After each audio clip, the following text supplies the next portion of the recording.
श्री गणेशाय नमः। श्री जानकी वल्लभो विजयते। जय जय श्री राम।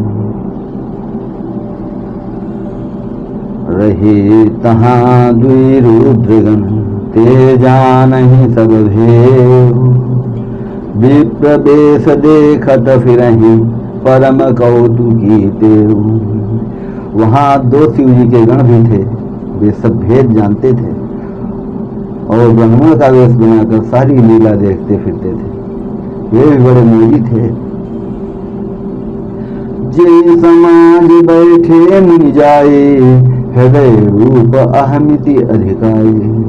तहाँ बैठे महेश गण दो, विप्र बेश गति लखई को। नारद जी अपने हृदय में रूप का बड़ा अभिमान लेकर जिस समाज अर्थात पंक्ति में जाकर बैठे थे, ये शिव जी के दोनों गण भी वही बैठ गए। ब्राह्मण के वेश में होने के कारण उनकी इस चालाकी को कोई न जान सका। करहि कोटि नारदहि सुनाई, नीकी दीन हरि सुंदरताई। रीझहि राजकुंवरी छवि देखी, इन्हीं बरहि हर जान विसेखी।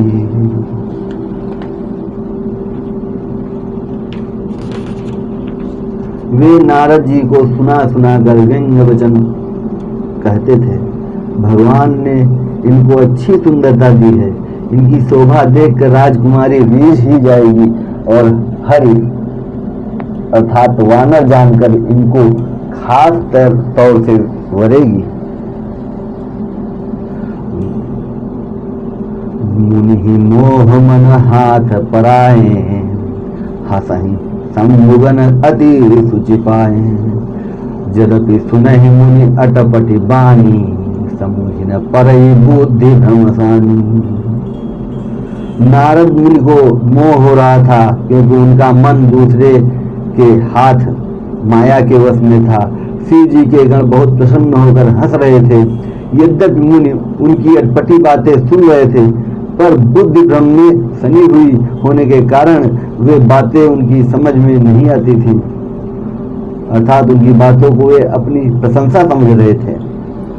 काहू न लखा सो चरित विशेखा, सो स्वरूप नृप कन्या देखा। मरकट बदन भयंकर देहि, देखत हृदय क्रोध भाते। इस विशेष चरित्र को और किसी ने नहीं जाना, केवल राजकन्या ने नारद जी का वह रूप देखा। उनका बंदर का सा मुंह और भयंकर शरीर देखते ही कन्या के हृदय में क्रोध उत्पन्न हो गया।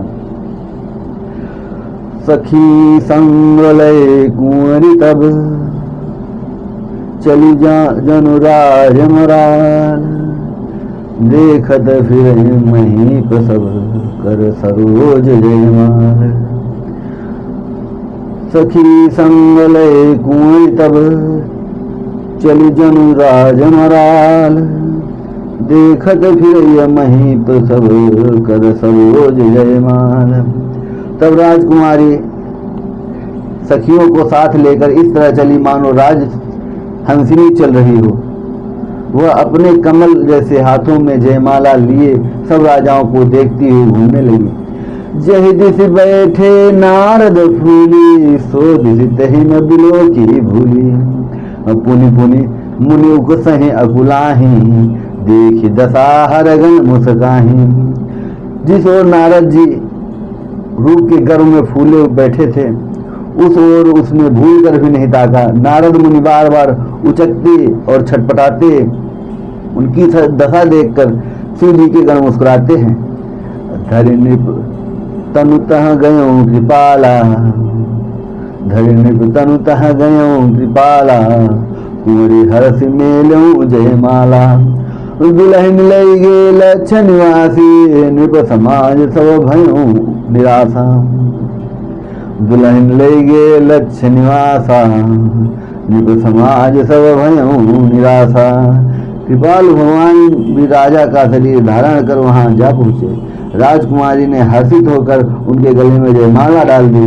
लक्ष्मी निवास भगवान दुल्हन को ले गए। सारी राजमंडली निराश हो गई। मुनि अति विकल मोह मति नाटी, मुनि अति विकल मोह मति नाठी, मणि गिर गई छूट जनु गाठी। तब हरगन बोले मुस्काए, निज मुख मुकुर बिलो कहूँ जाए।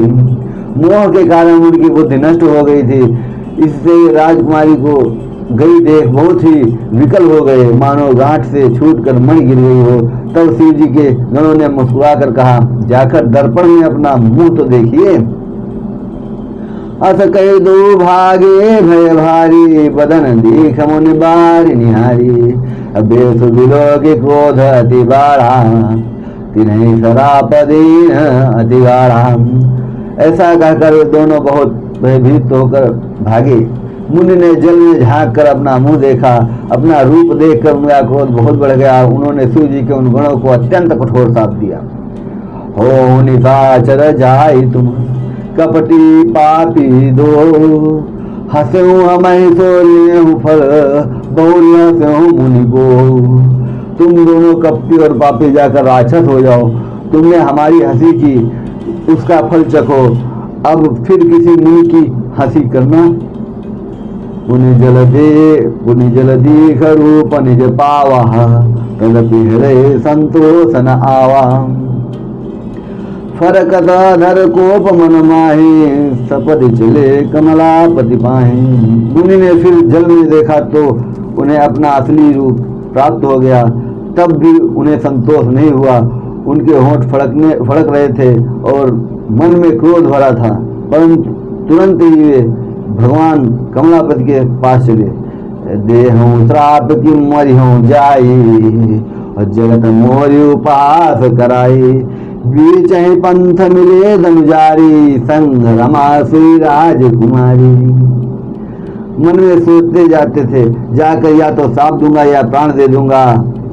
उन्होंने जगत में मेरी हंसी कराई।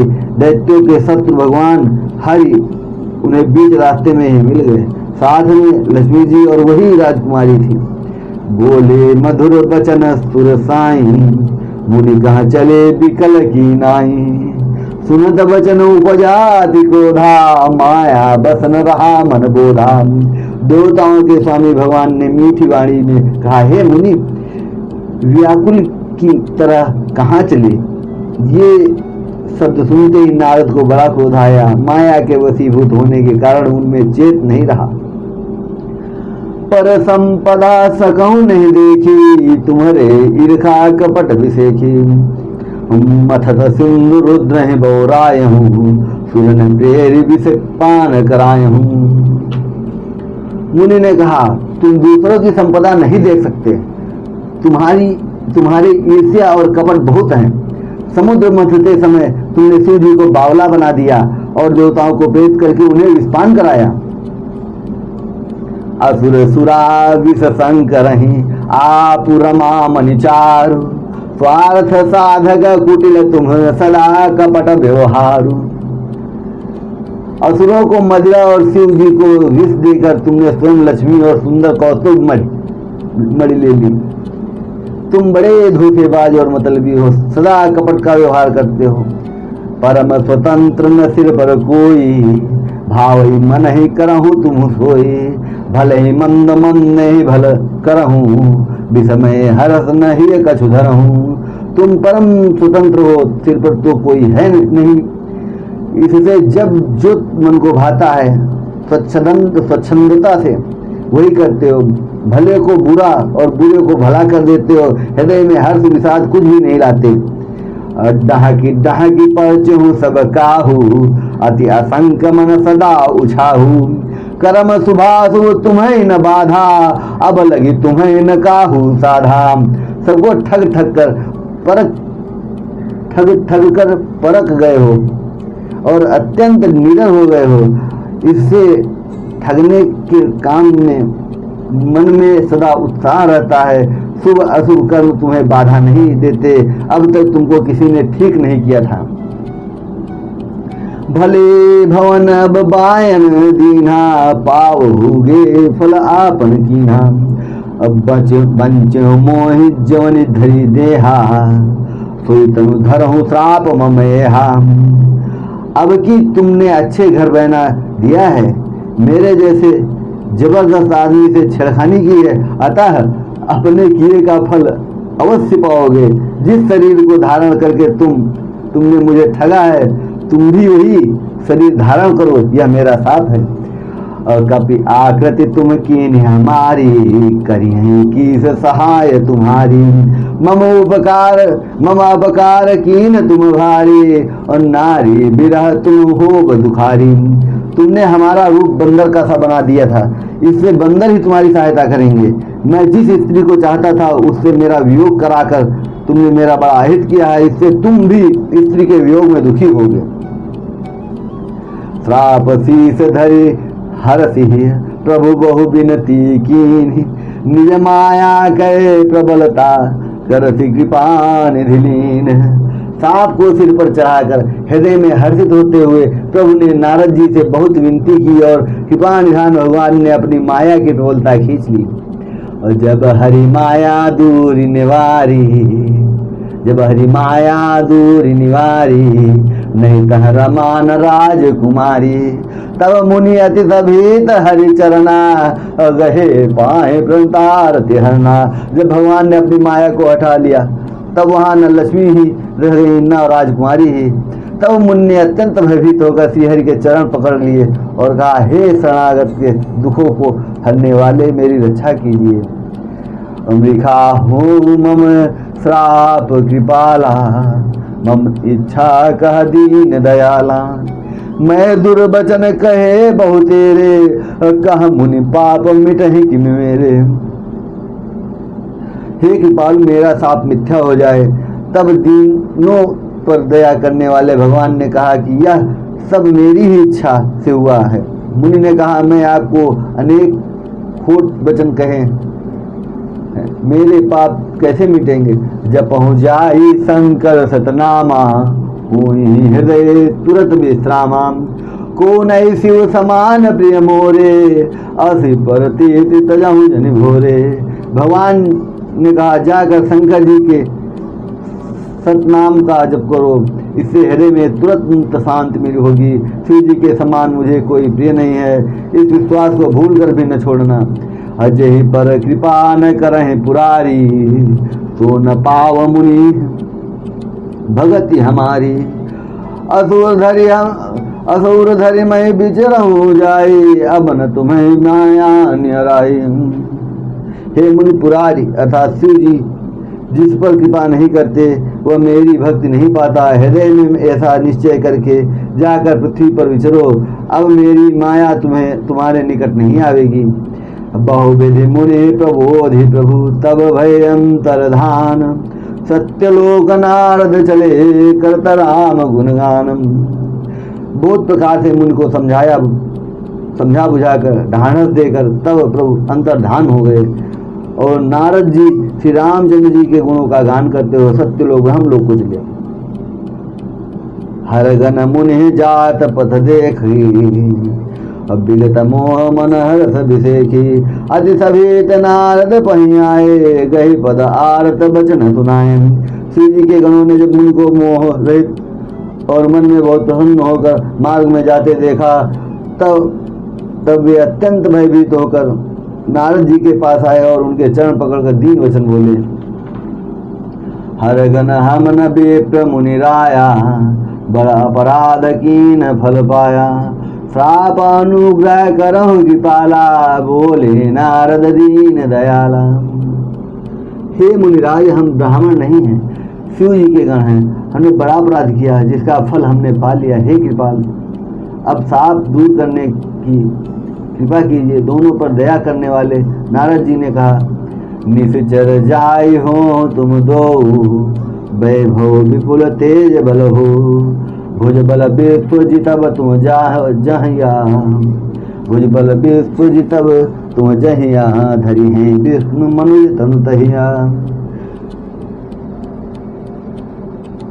तुम दोनों जाकर राक्षस हो, तुम्हें महान ऐश्वर्य तेज और बल की प्राप्ति हो। तुम अपनी भुजाओं के बल से जब सारे विश्व को जीत लोगे तब भगवान विष्णु मनुष्य का शरीर धारण करेंगे। समर मरण हरि हाथ तुम्हारा, हुई हूँ मुकुत न पुण्य संसाराम। चले जुगुल मुनि पद सिरनाई, भय निशाचर काल नहीं पाई। युद्ध में श्रीहरि के हाथ से तुम्हारी मृत्यु होगी, जिससे तुम मुक्त हो जाओगे और फिर संसार में जन्म नहीं लोगे। वे दोनों मुनि के चरणों में सिर नवा कर चले और समय पाकर राक्षस हुए। एक कलप ही हेतु प्रभु लीन मनुज अवतार। सुर रंजन सज्जन सुखद हरिभंजन भुविभार। देवताओं को प्रसन्न करने वाले, सज्जनों को सुख देने वाले और पृथ्वी का भार हरण करने वाले भगवान ने एक कल्प में इसी कारण मनुष्य का अवतार लिया था। ए विधि जन्म कर्म हरि के रे, सुंदर सुखद विचित्र घने रे। कल्प कल्प प्रति प्रभु अवतरहि, चारु चरित नाना विधि करहि। इस प्रकार भगवान ने अनेकों सुंदर सुखदायक और अलौकिक जन्म और कर्म हैं। इस प्रकार भगवान के अनेकों सुंदर सुखदायक और अलौकिक जन्म और कर्म हैं। प्रत्येक कल्प में जब जब भगवान अवतार लेते हैं और नाना प्रकार की सुंदर लीलाएं करते हैं, तब तब कथा मुनि सन गाई, परम पुनीत प्रबंध बनाई। विविध प्रसंग अनूप बखाने, करहि न सुनि आचर जुसयाने। तब तब मुनीश्वरों ने परम पवित्र काव्य रचना करके उनकी कथाओं का गान किया है और भांति भांति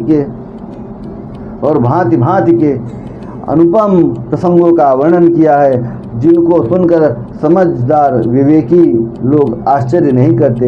हरि अनंत हरि कथा अनंता, कहीं सुनहि बहुविधि सब संता। रामचंद्र के चरित सुहाए, कल्प कोटि लगे जाहि न गाए।